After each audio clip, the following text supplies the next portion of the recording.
Baka nagtataka kayo, tumahimik ako eh. Tumahimik ako pagkatapos ng midterm elections. Kasi, wala, talo si Marcos sa Davao eh. Nagpahinga lang ako. Kailangan ko magpahinga kasi 2 taon kaming binanatan doon sa Davao. Yung ginawa ni Bangag, alam nyo na, yung ayuda, yun naman yung paraan nila. That was a form of indirect vote buying prior to the campaign period. Yun talaga yun. Yung ginamit niya, so sinabi ko naman sa mga taga Davao, tanggapin nyo lang. Total, buwis nyo man yan. Yung nagsikap dyan, para may pera yung gobyerno, pera nyo rin yung kinukuha nyo. Hindi yan galing sa kanya. Pero yung mga taga Davao matatalino na, they are intelligent voters. Akala kasi, yung claim ng mga kalaban, na kami mga Duterte daw, mga authoritarian, yun, mamatay tao, kaya takot lahat. 2 million, matatakot namin yun. Di bukas patay na kami kung takutin namin 2 million na yan. It is a very highly democratic city, actually. Pagka pumunta kayo, that is why, awa ng Diyos, pasalamat ako, sa Davao ako naging mayor kasi ang mga tao dyan, alam nila anong gagawin nila at mahal nila yung lugar nila. Kaya kahit pinahihirapan kami, okay lang man, politika. Tapos, Marcos lang. Alam naman natin sa tatay pa lang yan, kawatan.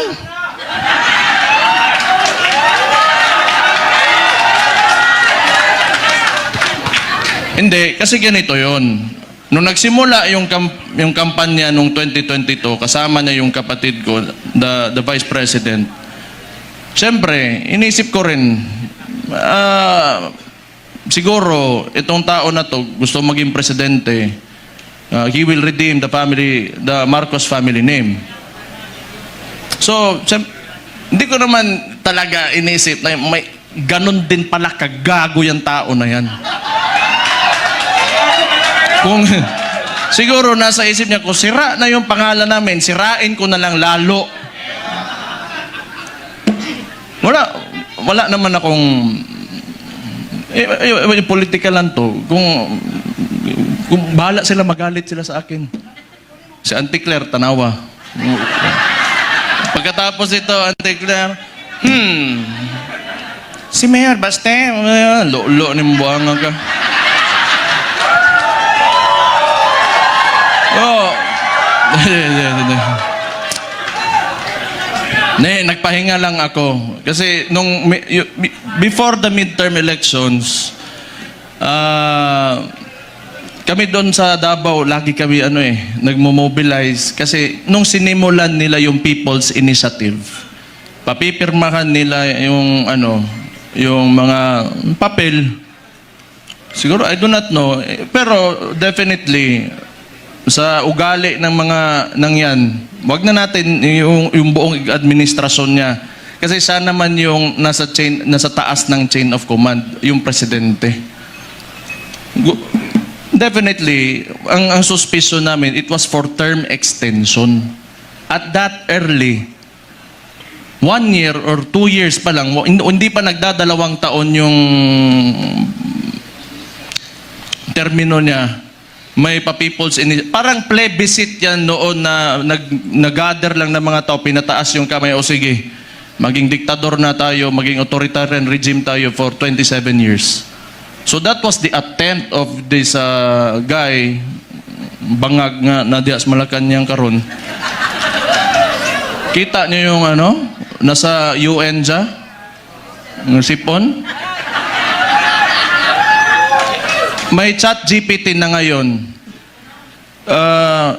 Hindi ko naman sinasabi kasi makukulong ako tapos kakasuhan ako. Pero tingnan na lang, what are the causes of cocaine? Tingnan yung ChatGPT. How it will affect your nasal cavity. May cellphone na kayo lahat. Wala. Swindler. He is a swindler. Yung ginawa sa atin, Kaya nga, naniniwala tayo kasi akala natin itutuloy niya. Ganito lang naman tayo, kaya nandito tayo lahat ngayon. Kayo. Marami tayong parallel groups. Nilapitan ako ni Sir Mike Defensor pati ni Speaker Bebot. Na nakita ko sila pagdating nila doon sa bahay ko, patay problema na pod ni. Nagpahinga lang ako kasi grabe yung Pero ang akala nila, tumigil na tayo. Hindi pa tayo tumigil. Anong gusto nila? Lalabasin lahat ng ginawa nila.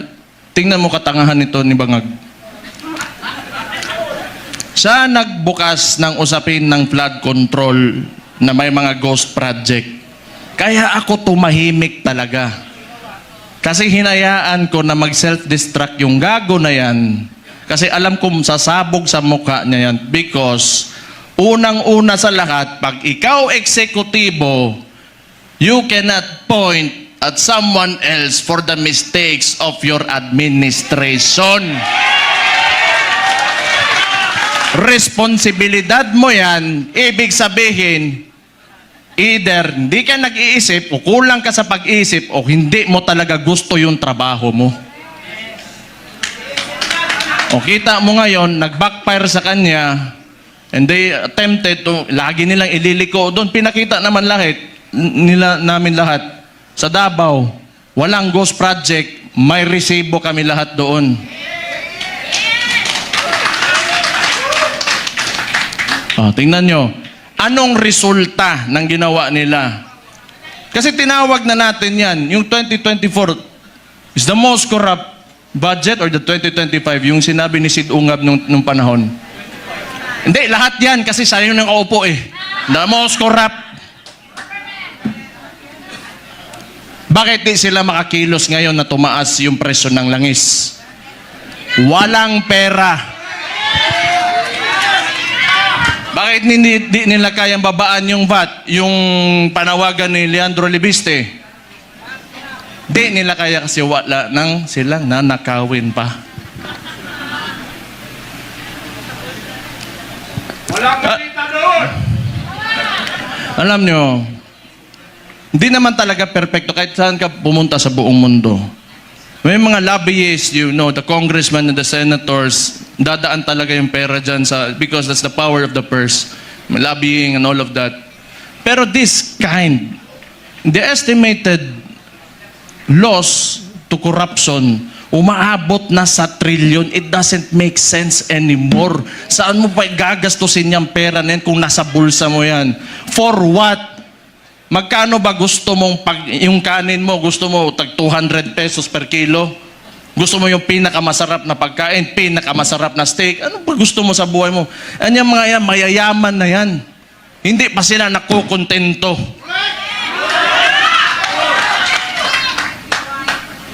Hindi na lang maawa ba?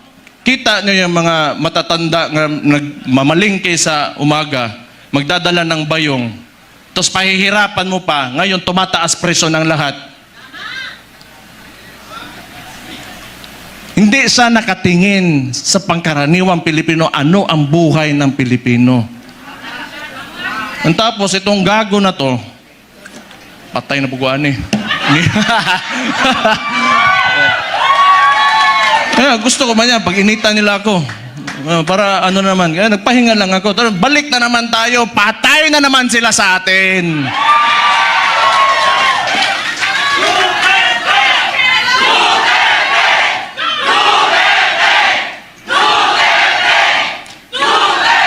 Ito pang maganda. Tayo, mga parallel groups, ilan? Pila to kabok? 600 parallel groups. Anong sinabi ng Vice Presidente? Siya ay tatakbong presidente, kumilos na tayong lahat.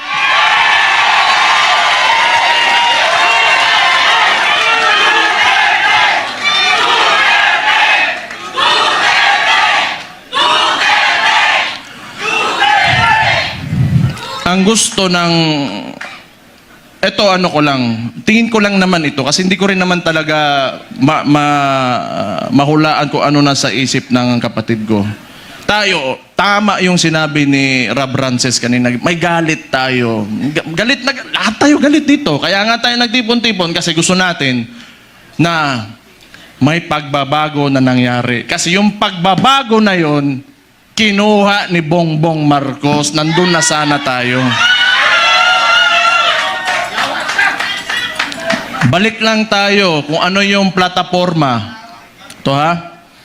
Noong 2016, si former President, si Roddy Duterte, yung tatay ko, sa survey, 7%, 15, 18. Ano plataforma niya? Dalawa lang. Very simple. But, it reflected the sentiments of the people. Yung masa. Drugs and corruption. Anong binalik ni BBM ngayon? Drugs and corruption.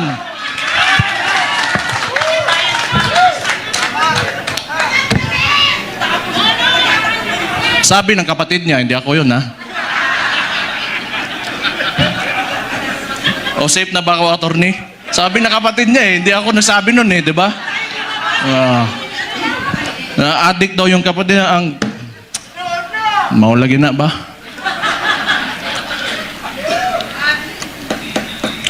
Hindi, tama naman yun. Kailangan optimistic tayo. Kailangan well-organized tayo. Andito tayo lahat. At mahalaga sa lahat, unified tayo. Yung may mga differences tayo kasi lahat tayo mayayabang May mga ugali yung mga DDS Di ba? Kalimutan muna natin yun. Kung tanawa, hambugiro yung mga buwang.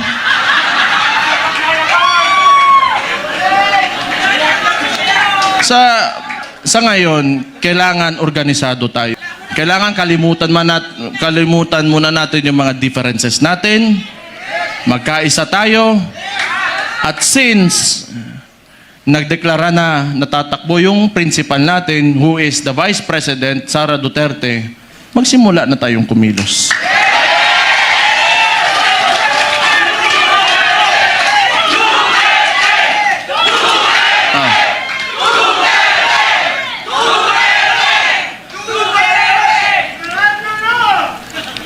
Una, hindi atin ang mainstream media.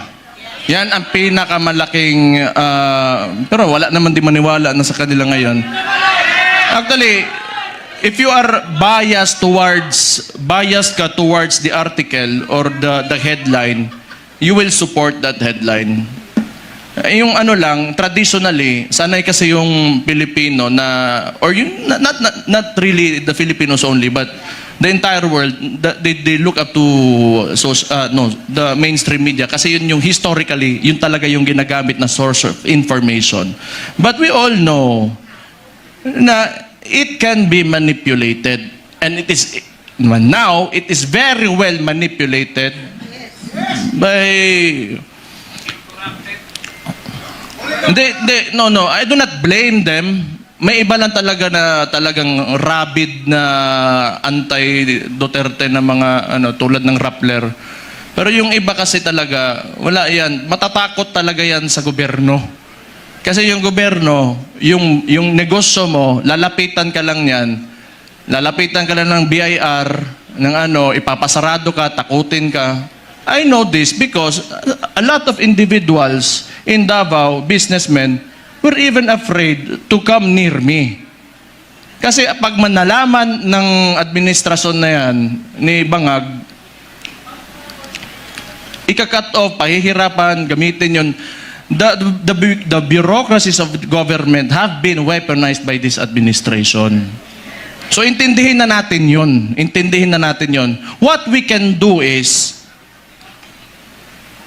we go back to the roots.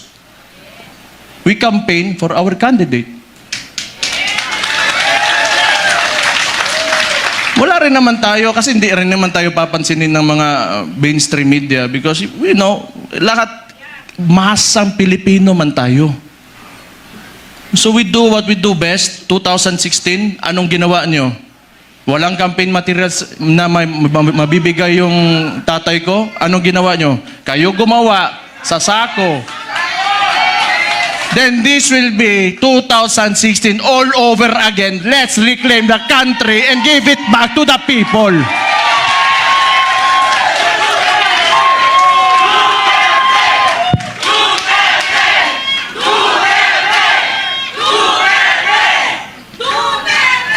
I just want to mention yung binanggit yung idol ko rin si Robin Hood Padilla kanina na totoo naman yung mga oligarko na yan. They are in control of, walang nawawalang oligarko sa buong mundo. Lahat ng nations in the entire world have oligarchs. Ito lang naman talaga. Kontrolado ba ng mga oligarko yung namumuno ng bansa? Yun ang mahirap. Ang kailangan natin, they have to be separate.